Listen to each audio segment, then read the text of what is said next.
Ang customer na to, oink. Oink, ano ba? Dali. Dali. Ha? Gawa natin ng paraan. Yung looks, ito lang ang katapat niyan, karton. Gawa natin ng paraan.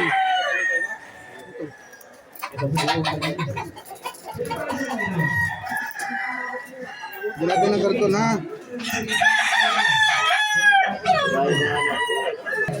Namulot, ito na. Kapit natin yung karton. Ganyan lang pagkabit niyan. Diba?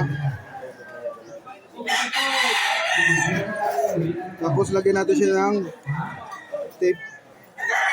Palibot. Tape palibot.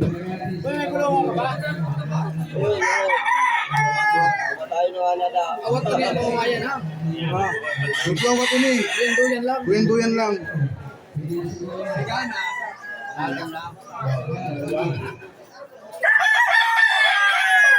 Medyo tagal-tagal lang ang paggalingin nito.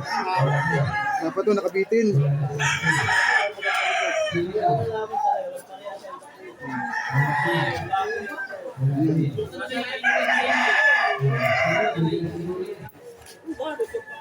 Oha.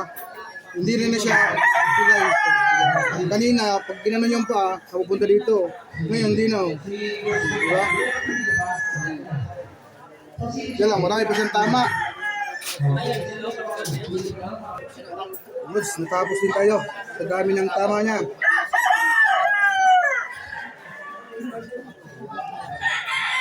Okay. Magandang quick heal.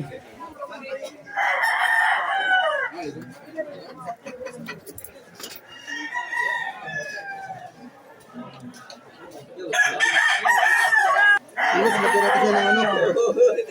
Para isasabit na lang yung bossing pag-uwi sa kanila. Para malo yun yun. Para iduduyan mo na lang.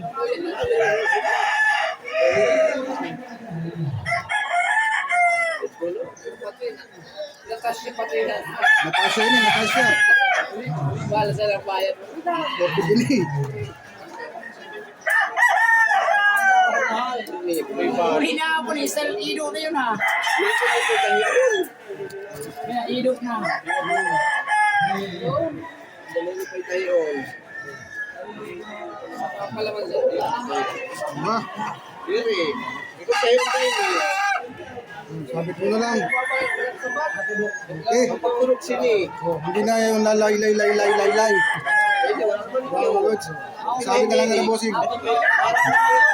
Hello guys. Shout out. Shout out. Oh. Shout out sa Barangay Pilipinas. Shout out sa ating mga followers at customer. Yung malot kanina, yung tatay yung ginamot ko, yung nalagyan ko ng karton. Yung anak. Nasa ba yung sayaw mamaya?